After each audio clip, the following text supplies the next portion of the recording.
Hello सो दोस्तों, आज की इस वीडियो में हम बात करने वाले हैं इंडिया मार्ट के बारे में। आज के दिन पे इस स्टॉक ने हमें 2256 रुपये पे क्लोजिंग दिया है, जो कि इसके ऑल टाइम हाई से तकरीबन 54 से 55% नीचे ट्रेड करते हुए हमें देखने को मिल रहा है।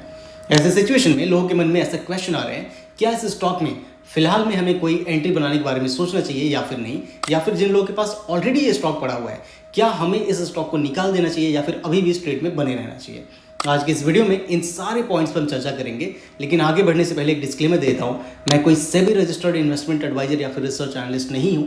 ये वीडियो प्योरली एजुकेशनल पर्पसेस से है। इस एनालिसिस को मैंने 3 हिस्सों में बांटा है। पहले हिस्से में हम देखेंगे कि इंडिया मार्ट का बिजनेस मॉडल क्या है और पूरे बिजनेस का एक ओवरव्यू हम लेंगे।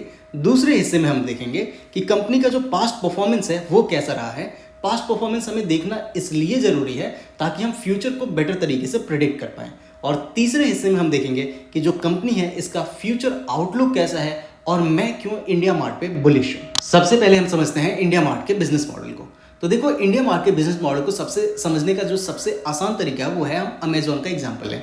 आज के दिन पे आपको अगर कोई प्रोडक्ट चाहिए होता है तो आप अमेजोन पे जाके उस प्रोडक्ट को सर्च करते हो और आपके सामने वो लिस्ट आ जाती है, आप वहां से ऑर्डर अपना प्लेस कर देते हो।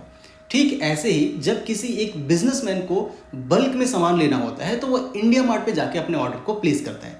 तो बेसिकली इंडिया मार्ट अमेजोन के ही जैसा है, बस वहां पे बिजनेस टू बिजनेस के ट्रांजेक्शन्स होते हैं और बड़ी क्वांटिटी में होते हैं। आई होप आपको सिंपल लैंग्वेज में इनका बिजनेस मॉडल समझ में आया। आज की डेट में अगर आप बात करोगे तो इंडिया मार्ट इंडिया का लार्जेस्ट B2B मार्केट प्लेस है। इसके साथ ही साथ आपको यहाँ पे 56 इंडस्ट्रीज से 98,000 कैटेगरीज और 110 मिलियन प्रोडक्ट्स इंडिया मार्ट पे देखने को मिलते हैं। अगर हम इनके CRM के इंटरफेस और नंबर्स की बात करें तो Q2 2025 में 149 million replies and call backs हमें देखने को मिले हैं।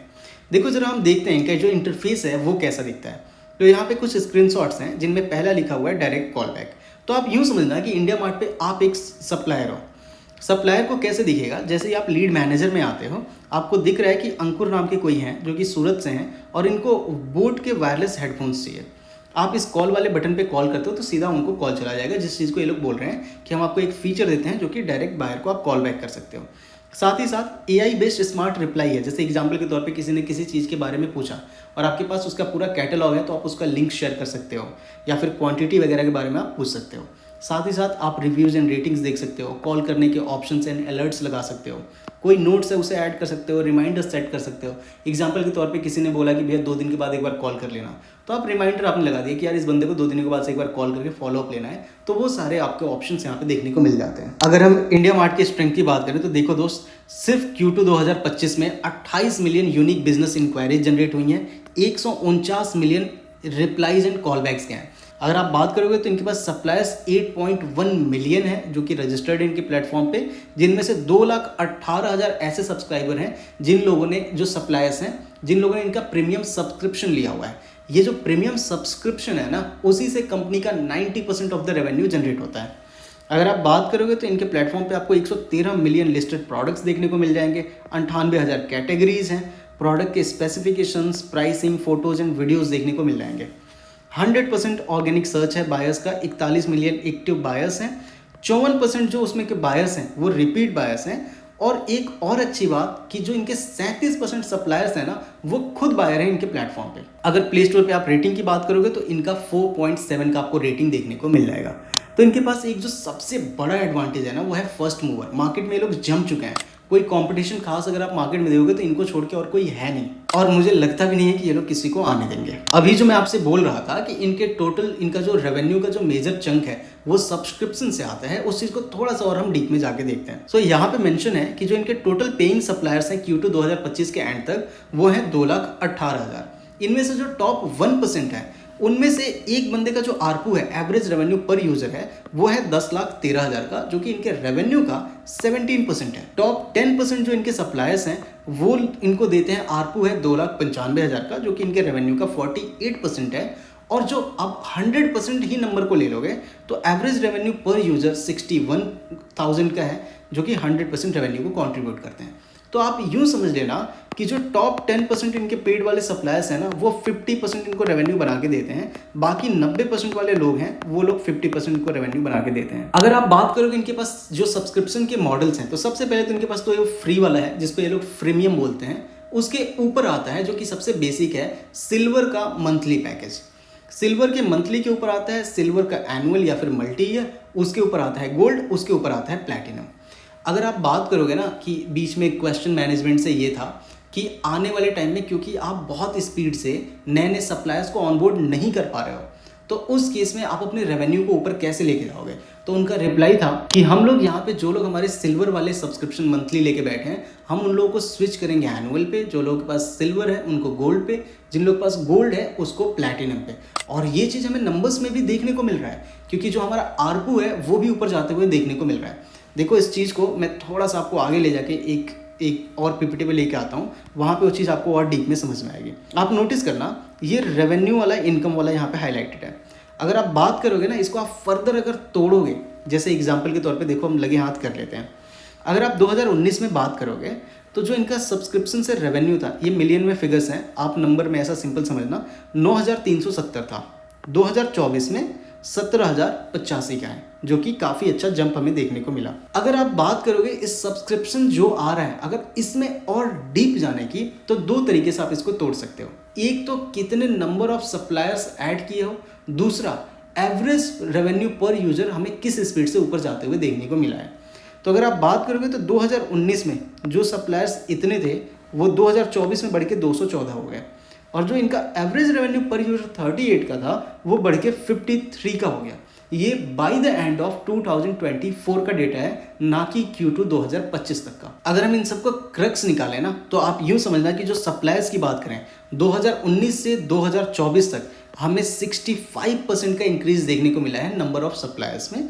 और अगर आप आरपू की बात करोगे, एवरेज रेवेन्यू पर यूजर की, तो उसमें हमें 2019 से लेकर 2024 में लगभग 39.47% का इंक्रीज देखने को मिला है। दोनों ही नंबर ऊपर जा रहे हैं, तो मेरे हिसाब से ये जो बिजनेस इनका है वो लगातार ग्रो भी कर रहा है, और ये लोग एक बंदे से ज़्यादा अमाउंट चर्न भी कर पा रहे हैं। अगर हम बात करें इनोवेशन और टेक्नोलॉजिकल फोकस की ना, तो 2009 में आप सिर्फ रिक्वेस्ट फॉर कोटेशन यहाँ पे सबमिट कर सकते थे। 2010 में इन्होंने टेलीफोन क्लाउड टेलीफोनिक सर्विसेज को इंक्लूड किया। 2013 में प्राइस डिस्कवरी आ गई, बेसिकली आपको रेट्स दिखने लगे। 2015 में बिहेवियरल मैच मेकिंग किया जाने लगा, मतलब बेसिकली एक जो बायर है उसके बिहेवियर को ये लोग ट्रैक कर रहे हैं और उसको सही वाले सप्लायर से मिलाने का काम करने लगे। 2018 में इन्होंने CRM को इंक्लूड किया।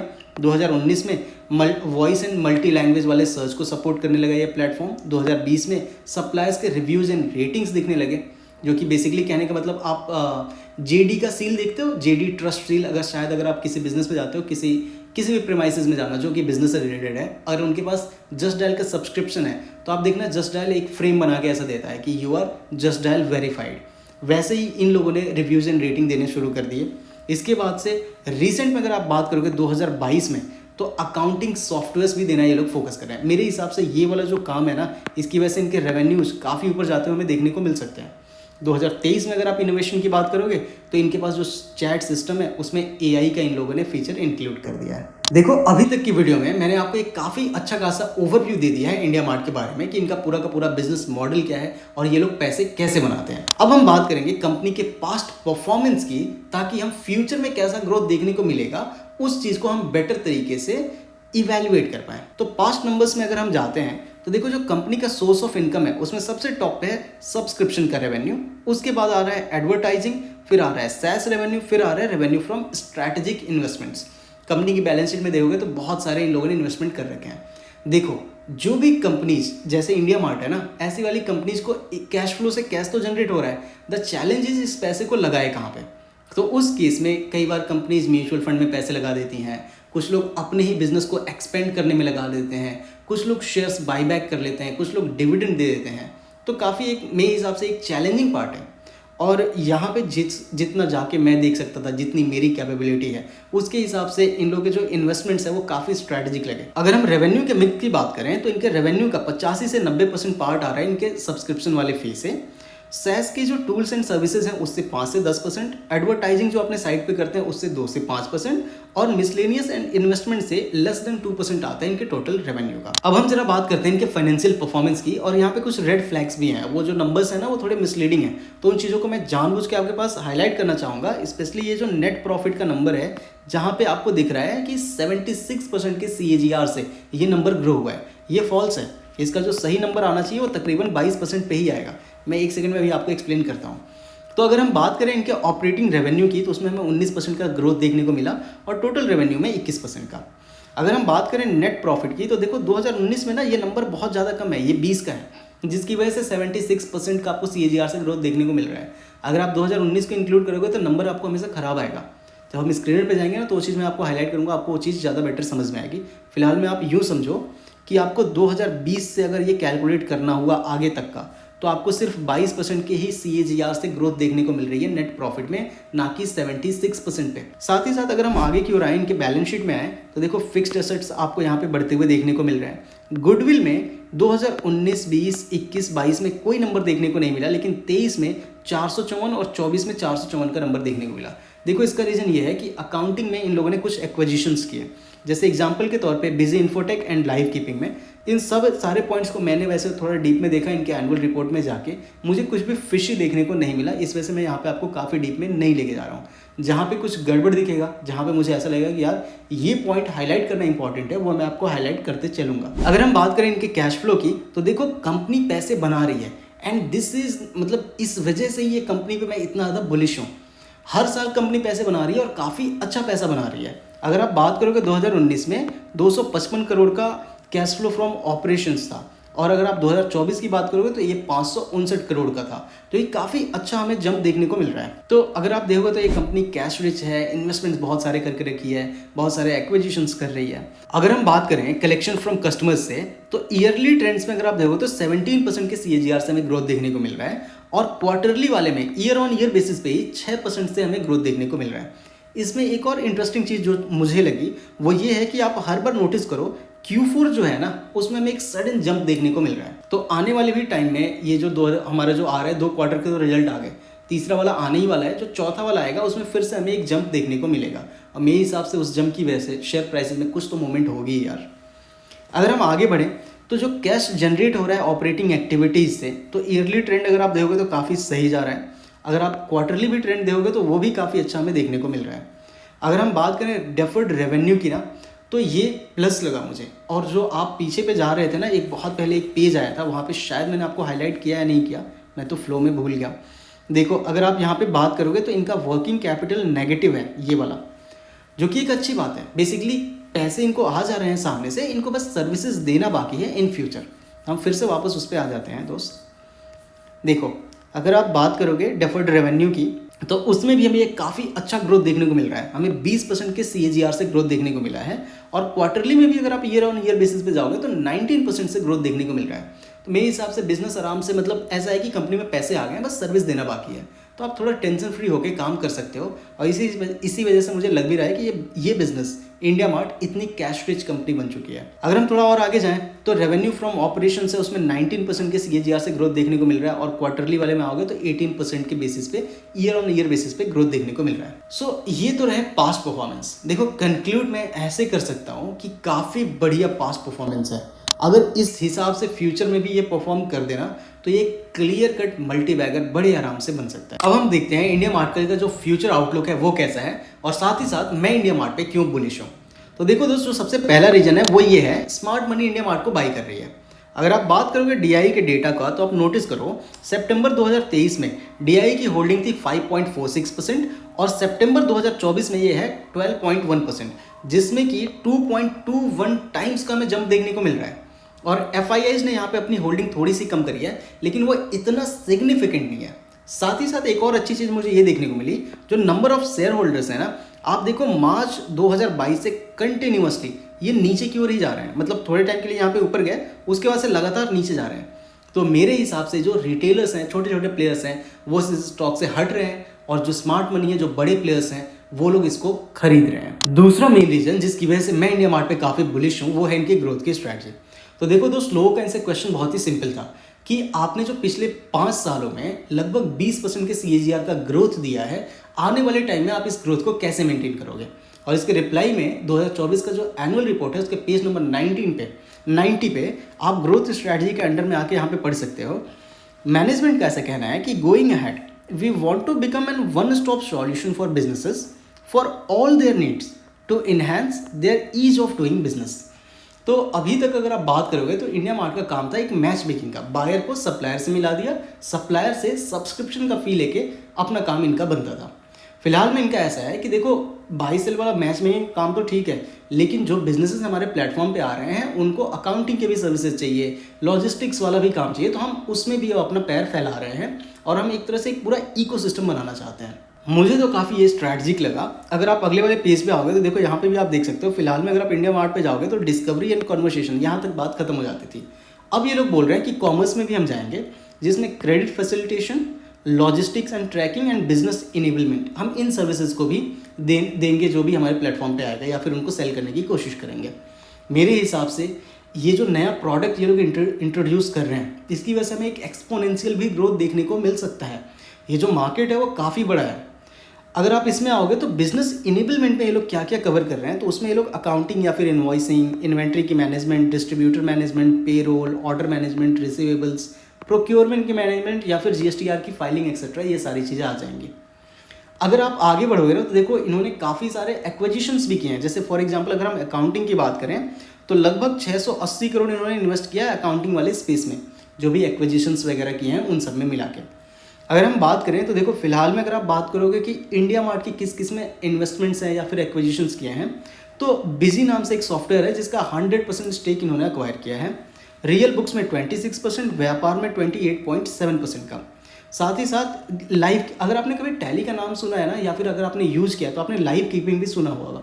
फिलहाल में उसका 66% पार्ट ये लोगों के पास है ओनरशिप। अगर आप बात करोगे दूसरे इन्वेस्टमेंट्स की तो उसमें बिजॉम है जिसमें 27.2% का इनका है। आप इस वीडियो को पॉज करके इन सारे के नाम पढ़ सकते हो। अगर आप चाहते हो कि इन सबको भी मैं एक एक करके एक डीपली कवर करूं, do let me know in comment box, मैं कोशिश करूंगा। अगर मैं इस वाले भी पार्ट को इंक्लूड करता हूं तो ये वीडियो काफ़ी लंबी हो जाती, but bottom line company accounting और ये जो लॉजिस्टिक वाला काम है इस पर काफ़ी फोकस कर रही है। देखो मैं आपको एक अपना कंक्लूजन दे रहा हूँ दोस्त, क्योंकि हम बात करेंगे ना डिस्कशन बहुत लंबी चली जाएगी। इंडिया मार्ट स्ट्रैटेजिकली जिस तरीके से जा रहा है और जितनी कैश रिच कंपनी है, मेरे हिसाब से काफ़ी बढ़िया है। अगर आप नंबर्स की भी बात करोगे ना तो ये लोग जस्टिस कर रहे हैं अपने नंबर्स को। मैं एक बार आपको स्क्रीनर पे स्विच करता हूँ और इनके नंबर्स को हम देखते हैं। सबसे पहले हम बात करते हैं पी रेशियो से। तो करेंटली इंडिया मार्ट का जो पी है वो है 31.4 पे, और अगर आप इंडस्ट्री की पी बात करोगे तो वो है 34 पे। अगर हम मीडियन पी की बात करें दोस्तों, पिछले 5 सालों की मीडियन पी है 54 की।